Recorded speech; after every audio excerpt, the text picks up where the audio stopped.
ಕಾರ್ಯಕ್ರಮಕ್ಕೆ ಅವರೇ ಇನ್ಸ್ಟ್ರಕ್ಷನ್ಸ್ ಇದ್ದಂಗೆ, ಹಂಗಾಗಿ ಅವರು ಬಂದಿದ್ದಾರೆ. ಅವ್ರಿಗೆ ಮತ್ತು ಸಾರ್ವಜನಿಕರು ಎಲ್ಲರೂ ಬಂದಿದ್ದಾರೆ. ಅವ್ರಿಗೆಲ್ಲರಿಗೂ ಈ ಕಾರ್ಯಕ್ರಮಕ್ಕೆ ಸ್ವಾಗತವನ್ನು ಬಯಸ್ತೇವೆ.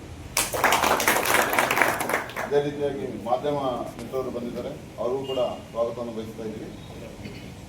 ಮೊದಲಿಗೆ ನಮ್ಮ ಈ ಕಾರ್ಯಕ್ರಮ ಏನು ಬಕ್ರೀದ್ ಕಾರ್ಯಕ್ರಮ ಇದೆಯೋ, ಆ ಬಕ್ರೀದ್ ಕಾರ್ಯಕ್ರಮ ಯಾವ ಥರ ನಡೆಯುತ್ತೆ, ಶೆಡ್ಯೂಲ್ ಏನಿದೆ ನಿಮ್ಮ ಟೈಮ್ ಟೇಬಲ್, ಅದು ಯಾರಾದರೂ ಒಬ್ಬ ಮುಖೋಲಿನೋ ಇಲ್ಲ ಕೌನ್ಸಿಲರ್ ಯಾರು ಚೆನ್ನಾಗಿ ಗೊತ್ತಿದೆ ಅದು ಫಸ್ಟ್ ಹೇಳಿ, ಅದ್ರ ಜೊತೆಗೆ ನಾವು ಕಡೆಯಿಂದ ಏನು ಲಾಸ್ಟಿಗೆ ನಾವು ಬಂದೋಬಸ್ತ್ ಮಾಡ್ತೀವಿ, ಅದ್ರ ಜೊತೆಗೆ ಏನಾದರೂ ಇನ್ಸ್ಟ್ರಕ್ಷನ್ಸ್ ನಿಮ್ಮ ಕಡೆಯಿಂದ ಇದ್ದರೆ ಅದನ್ನು ಹೇಳಿಬಿಡಿ. ನಾವು ಅದನ್ನು ನೋಟ್ ಮಾಡ್ಕೊಂಡು ಅದನ್ನು ಫಾಲೋಅಪ್ ಮಾಡೋದಕ್ಕೆ ಟ್ರೈ ಮಾಡ್ತೀವಿ. ಓಕೆನಾ? ಫಸ್ಟು ಯಾರಾದರೂ ಮುಖೋಲಿ ನಾನು ಯಾರಾದರೂ ಕೌನ್ಸಿಲರ್ಸ್ ಯಾವ ಥರ ಪ್ರೋಗ್ರಾಮ್ ನಡೆಯುತ್ತೆ ಅನ್ನೋದನ್ನ ಒಬ್ಬರು ಯಾರಾದರೂ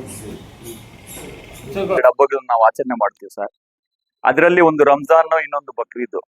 ರಂಜಾನ್ ನಲ್ಲಿ ಬಟ್ಟೆ ಕೊಡ್ತೀವಿ, ಆಹಾರ ಪದಾರ್ಥಗಳು ಕೊಡ್ತೀವಿ.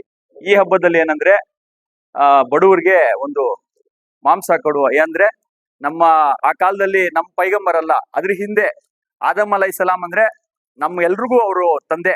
ಅಂದ್ರೆ ಎಷ್ಟು ಜನ ಮನುಕುಲ ಇದೆ ಅಷ್ಟು ಜನಕ್ಕೆ ತಂದೆ ಆದಮ್ ಅಲೈಹಿಸ್ಸಲಾಂ. ಹವಾ ಅಲೈಹಿಸ್ಸಲಾಂ ಅಂದ್ರೆ ಎಲ್ರಿಗೂ ತಾಯಿ. ಅವ್ರ ಸಂತತಿಯಲ್ಲಿ ಇಬ್ರಾಹಿಂ ಅಲೈಹಿಸ್ಸಲಾಂ ಅಂತ ನಮ್ಮ ಪೈಗಂಬರಲ್ಲ, ಅದ್ರ ಹಿಂದೆ ಹುಟ್ಟಿರೋ ಪೈಗಂಬರು, ಸುಮಾರು 3-4 ಸಾವಿರ ವರ್ಷಗಳ ಹಿಂದೆ. ಅವಾಗ ಅವ್ರ ಮಗು ಅವ್ರ ಮಕ್ಳೇ ಇರಲ್ಲ, ಅವ್ರ ಮಗುವನ್ನ ದೇವ್ರು ಇದ್ರಲ್ಲಿ ಮಾಡ್ಬೇಕು ಅಂತ ಬರ್ತದೆ. ಆ ಸಂದರ್ಭದಲ್ಲಿ ಸ್ವರ್ಗದಿಂದ ಒಂದು ಕುರಿಯನ್ನ ದೇವ್ರು ಕಳಿಸ್ಕೊಡ್ತಾರೆ. ಅವಾಗಿಂದ ನಾವು ಇಲ್ಲಿವರೆಗೂ ನಮ್ಮ ಮಕ್ಳ ಬದಲು ಒಂದು ಪ್ರಾಣಿಯನ್ನ ದೇವ್ರಿಗೆ ಮಾಡಿ ನಾವು ದಾನ ಮಾಡ್ತಾ ಇದ್ದೀವಿ. ಅದು ನಮ್ಮ ಪದ್ಧತಿ ಸರ್. ಇವಾಗ ನಮ್ಮಲ್ಲಿ ಮುಳಬಾಗ್ನಲ್ಲಿ 4 ಕಡೆ ಪ್ರೇಯರ್ ಮಾಡ್ತೀವಿ ಸರ್. ಒಂದು ಶ್ರೀನಿವಾಸಪುರ ಸರ್ಕಲ್ ನಲ್ಲಿ ಏನು ಅಂಜುಮನ್ ಈದ್ಗಾ ಇದೆ, ಅಂಜುಮನ್ ಈದ್ಗಾನಲ್ಲಿ ಸುಮಾರು 9:30ಗೆ ಅಧ್ಯಕ್ಷರೇ 9:30ಗೆ ನಾವು ಪ್ರೇಯರ್ ಮಾಡ್ತೀವಿ ಸರ್, ಮೈನ್ ಅದು. ಅದಾದ್ಮೇಲೆ ಮಕ್ಕಾ ಮಸೀದಿ ಈದ್ಗಾದಲ್ಲಿ 9ರಿಂದ 9:30ಗೆ ಅದು ಟೈಮಿಂಗ್ ಫಿಕ್ಸ್ ಆಗುತ್ತೆ, ಆ ಟೈಮ್ನಲ್ಲಿ ಮಾಡ್ತೀವಿ ಸರ್.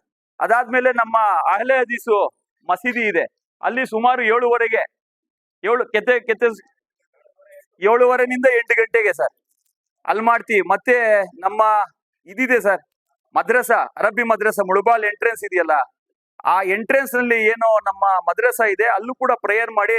ಇದೇನಂದ್ರೆ ಕುರ್ಬಾನಿ ನಾವು ಬೆಳಗ್ಗೆ ಪ್ರೇಯರ್ ಮಾಡಿ ಎಷ್ಟಾಗತ್ತೆ ಅಷ್ಟು ಅರ್ಲಿಯಾಗಿ ಕೊಡ್ಬೇಕು ಅಂತ ಒಂದು ಪದ್ಧತಿ.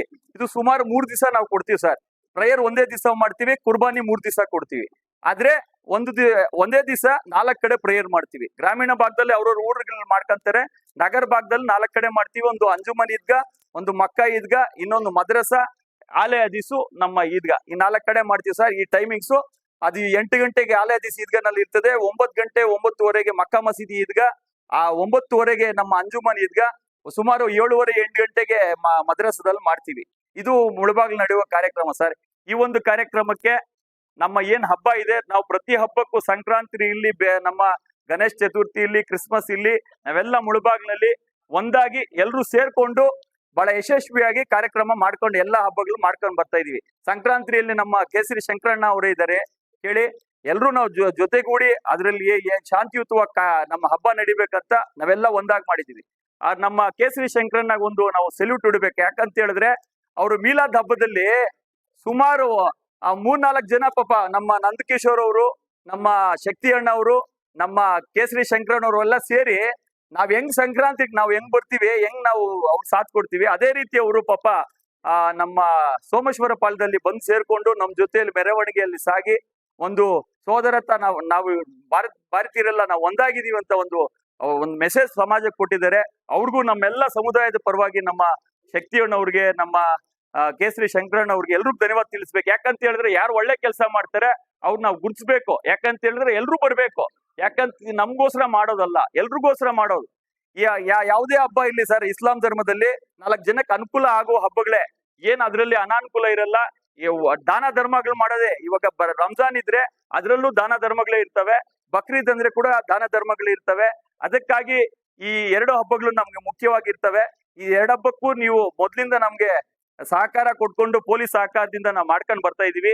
ಈ ಒಂದು ಹಬ್ಬ ಕೂಡ ನಿಮ್ ಸಹಕಾರ ಮತ್ತು ನಮ್ಮ ಎಲ್ಲ ಅನ್ನ ಕೋಮಿನ್ಗಳ ಸಹಕಾರದಿಂದ ಈ ಹಬ್ಬ ನಾವು ಶಾಂತಿಯುತವಾಗಿ ಆಚರಣೆ ಮಾಡೋಣ. ಅದೇ ರೀತಿ ನಾವೇನ್ ಕುರ್ಬಾನಿ ಕೊಡ್ತೀವಿ, ನಮ್ಮಿಂದ ಬೇರೆ ಸಮುದಾಯದವ್ರಿಗೆ ತೊಂದರೆ ಆಗ್ಬಾರ್ದು, ನಾವು ಗಲೀಜ್ ಮಾಡಬಾರ್ದು. ಸಾರ್ವಜನಿಕ ಸ್ಥಳಗಳಲ್ಲಿ ನಾವು ಅದು ಏನೋ ಇರ್ತಾವ ಆ ಮೇವ್ ಹಾಕಿರ್ತೀವಿ, ಮೇವ್ ತಗೊಬಂದು ರೋಡ್ಗೆ ಹಾಕೋದು. ಇವಾಗ ಆಲ್ರೆಡಿ ನಮ್ಮ ರಾಜ್ಯಾದ್ಯಂತ ನಮ್ಮ ಪೌರ ಕಾರ್ಮಿಕರು ದೀರ್ಘಾವಧಿಗೆ ಅವರು ಮುಷ್ಕರ ಕೈಗೊಂಡಿದ್ದಾರೆ.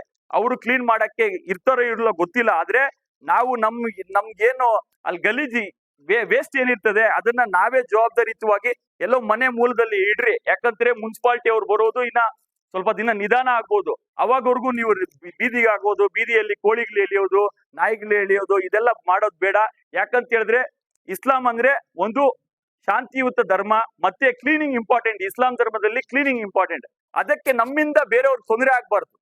ಬೇರೆಯವ್ರಿಗೆ ರಸ್ತೆಗಳಲ್ಲಿ ಇರ್ಬೋದು, ಬೇರೆ ಪಕ್ಕದಲ್ಲಿ ನಾವು ಎಂತ ಕಡೆ ಇರ್ತೀವಲ್ಲ, ನಮ್ಮ ಮುಳುಬಾಗ್ಲಲ್ಲಿ ಎಲ್ಲಾ ಧರ್ಮದವರು ಇದೀವಿ. ನಾವು ಒಬ್ಬರಿಂದ ಇನ್ನೊಬ್ರು ತೊಂದರೆ ಆಗ್ಬಾರ್ದು. ಆ ರೀತಿನಲ್ಲಿ ಇವಾಗವರೆಗೂ ನಾವು ಮಾಡ್ಕೊ ಬಂದಿದ್ದೀವಿ. ಮುಂದೆ ಕೂಡ ಯಾರಿಂದ ಯಾರಿಗೂ ತೊಂದರೆ ಆಗೋದು ಬೇಡ.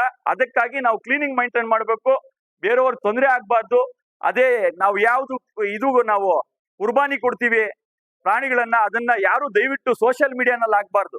ಸೋಷಿಯಲ್ ಮೀಡಿಯಾನಲ್ಲಿ ಹಾಕಿದ್ರೆ ಸರ್ಕಾರ ಅದಕ್ಕೆ ಕಟ್ಟುನಿಟ್ಟಾಗಿ ಕಾನೂನು ತಗೊಬಂದಿದೆ.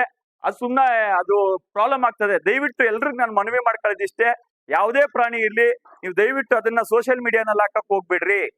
ಕ್ಲೀನಿಂಗ್ ಮೈಂಟೆನೆನ್ಸ್ ಮಾಡ್ರಿ. ನಮ್ಮ ಬೇರೆ ಧರ್ಮದ ನಮ್ಮ ಸಹೋದರರಿಗೆ ಯಾರಿಗೂ ತೊಂದರೆ ಆಗ್ಬಾರ್ದಂಗೆ ನಾವು ಹಬ್ಬ ಈ ಆಚರಣೆ ಮಾಡ್ಕೊಳ್ಳೋಣ.